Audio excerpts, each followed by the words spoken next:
Hey guys, welcome back to my channel. Today I thought I'd show you how to paint some translucent florals in watercolor, and I'm only using about 3 or 4 colors. So sit back and relax. I also want to say hello to a new YouTube fan of mine. Her name is Sienna from Switzerland, and she made me a beautiful painting last week. So I just wanted to welcome you to my channel, and I'm so glad I can inspire you. So just keep being creative. Okay, so today I'm going to be starting my translucent florals with Winsor Newton watercolor paints. The first color I'm going to be using is called Winsor Red. And what you want to do on your palette is you want to make a nice wash. So there's going to be a darker part to your wash and a lighter part which has got a little bit more water on it. So if you look at my palette, you'll see that there's a darker end and a lighter end. And so this gives you a little bit of different values in your paint as you're painting. So you've got a lighter color and a darker color of the same color. So you're going to take the lighter color and you're going to start doing some petals, and you're going to do a light wash. You can make the top one a little bit fuller. The way that this floral is going to be looking is directly at you. So you can make the bottom petal a little bit shorter and the top one a little bit taller. Just organic shapes. Then you're going to take some of your darker color of the same color, but the darker tone, and you're going to add it to the middle of the petal. So this is going to give your flower a little bit more depth. Then you can go on and you can make a couple more petals for different flowers on your paper so that your first flower starts to dry a little bit, because the way that this is going to be, you're going to need the florals to be pretty dry as you're making more and more petals overlaying on each other. Here I'm taking my my heat gun. If you have a blow dryer or a heat gun, that would be a little bit faster. Otherwise you could just wait for it to air dry, but that does take a little bit longer and a little bit more patience.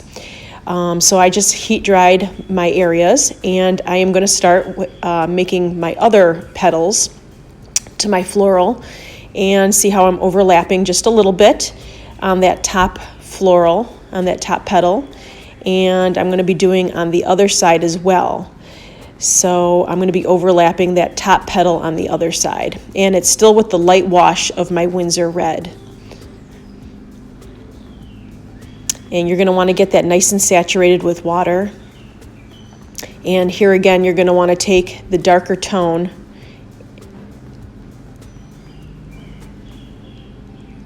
so you're going to go ahead and make the other petal on the next flower as well. And then you're going to want to take the darker tone and again put it in the middle of your florals. So you're going to crispen up your edges just a little bit there. And then you're just going to dab it right in the center of your floral. So it's at the tip of the petals. And this is going to give your floral some perspective so that it kind of pushes the middle downward.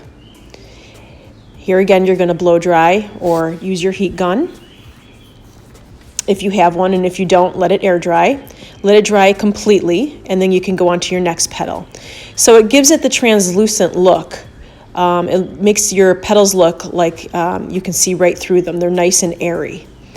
And where they overlap is going to be a little bit darker. And it's nice to do this with a light wash. You can do this in any colors. Like I said, I just chose the Winsor Red, but you could do this in any color you want.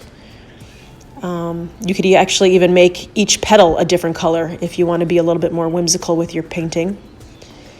And I'm just adding more petals.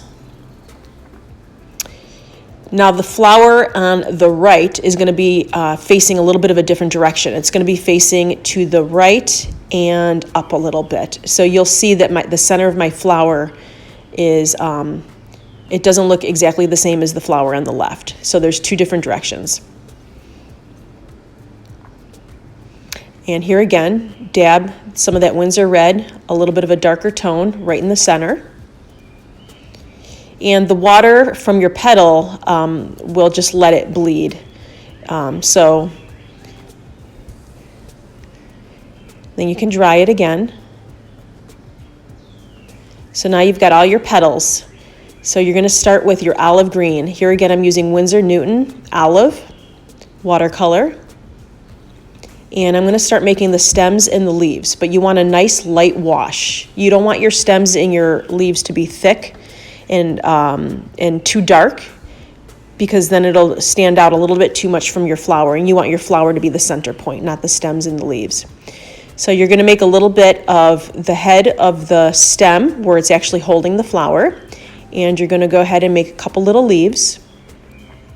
Oh, and I should have mentioned, I think I am using a number 12 brush, Grumbacher paintbrushes, number 12.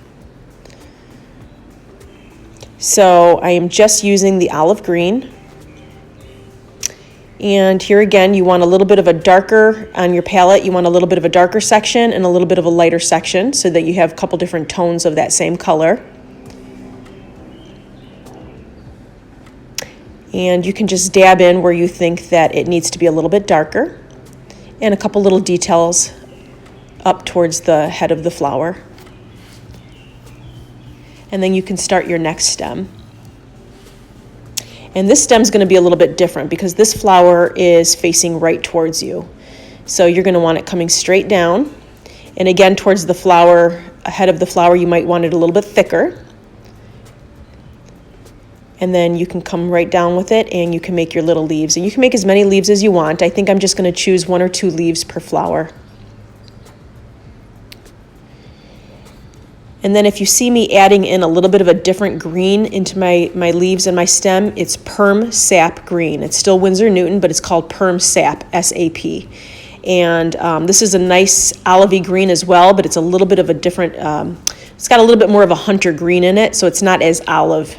It's not as muted as the olive paint. It's got a little bit more brightness to it. And you might want to just dab that in here and there, not everywhere, but just here and there, just to kind of pop your stems and your leaves a little bit.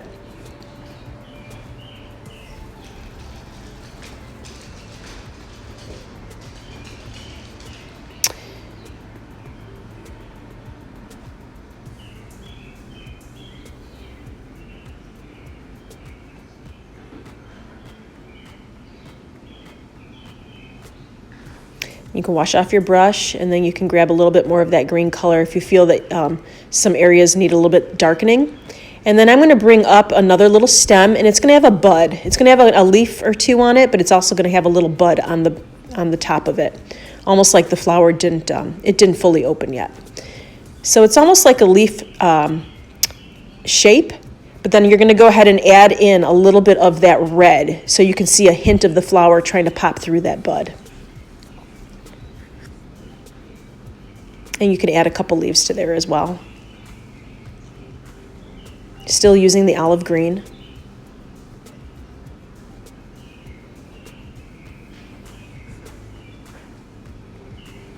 And again, a little bit of that Perm Sap green just to give it a little bit of a pop. It's a little bit more of a vibrant green than the olive.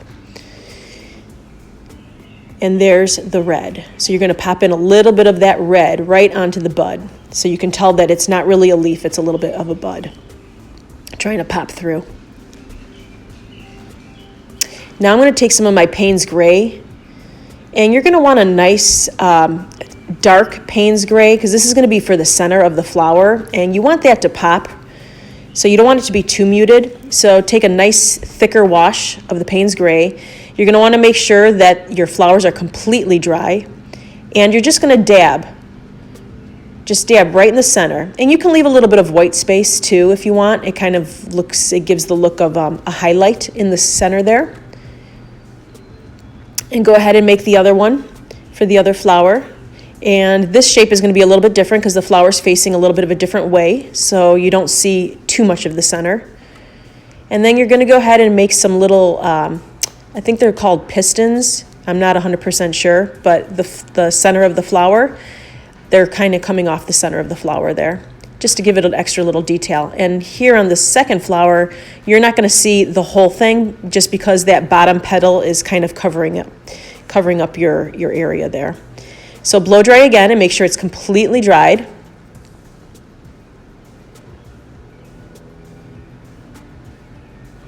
And then you're going to want to go over it again, because sometimes the Payne's gray, it dries a little bit lighter, and you really want to make that center pop. So just go over your areas again for a second time.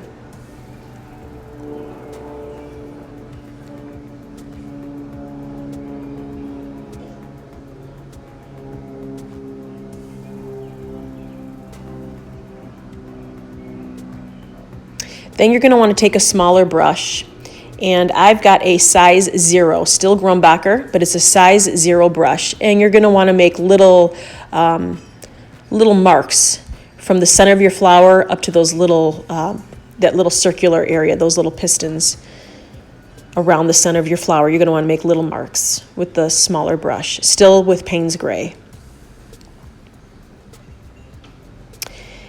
Now your stems should be pretty dry, so you're going to want to go over your stems again and just give them a little bit more darkness, especially underneath the flower where some shadowing would naturally happen. And where the leaves and the stem meet up, you can shadow it. And one rule of thumb is always kind of think of where your light source is coming from, whether it's the sun or the light or a lamp or a window. And you're going to want your light source coming from the same, obviously the same direction. So your shadows are going to be on the same side of all your stems and leaves. Kind of gives it a little bit more realistic look if the shadows are all on the same side. So wash off your brush really good.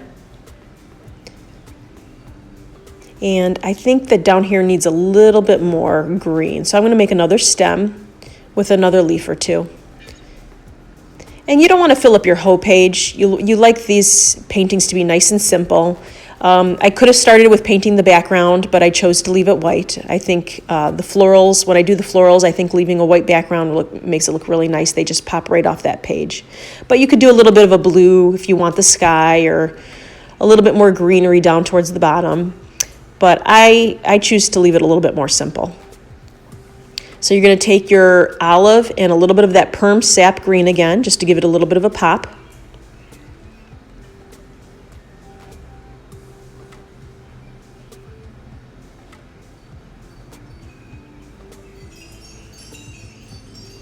And then that bud, the bud is probably dry, so you can go in and add a little bit more red if you want to.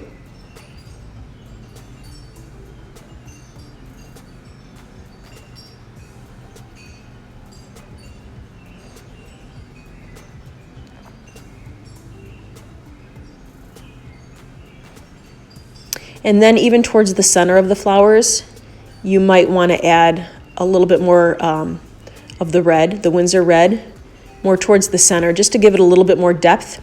And not putting too much pressure on your brush. You want a nice light stroke. You can actually bring in some details, some line details into your petals. And I wouldn't do all the petals. I would just pick 2 or 3, maybe even 4 petals, but I wouldn't do them all because it might be a little too confusing for your eye. So still with the same number 12 brush, but like I said, not putting too much pressure. You just want to use the point of the brush with the red and just put in some lines, some details into your florals from the center out.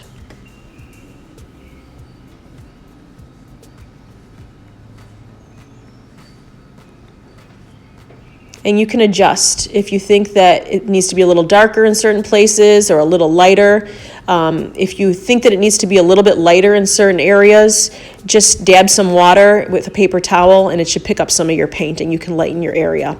You'll never get the crisp white of the paper again, because the watercolor actually stains the paper. So you'll never get the white of the paper again, but you can definitely lighten an area. So go ahead and dry your flowers, make sure it's completely dry, and you can add another layer if you want to. And I'm actually taking a little of the Payne's gray and the olive, and I'm just darkening up certain little areas of my stems, like right under the head of the flower where a natural shadow would be. Just to give it a little detail. And if you wanted to give it even a little bit more detail, you can take your zero brush, your zero brush, and put a little detail in the leaves, a little veining. I'm not going to do that with this painting. I'm just going to leave it simple.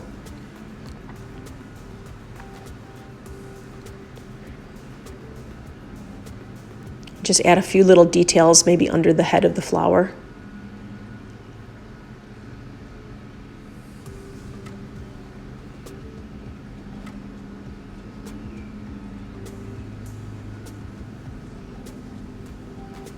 And I think that it needs a little bit more red towards the centers.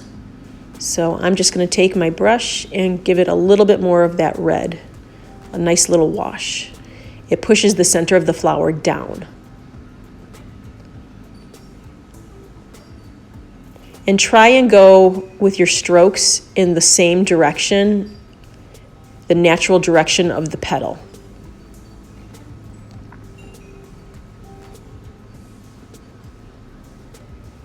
As you can see, that adding a little bit of dark to the centers really gives the flower a little bit more depth.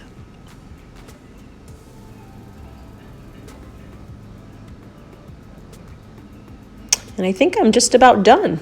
Give it another blow dry, make sure it's nice.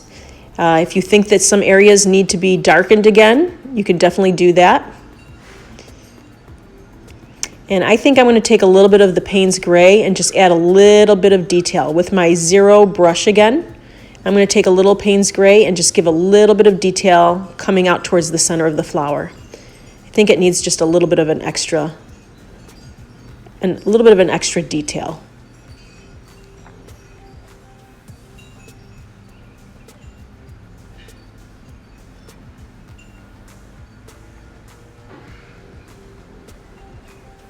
And then you can darken up your center again. Once it's dried, if you think that it needs to be darkened up a third time, you can definitely do that.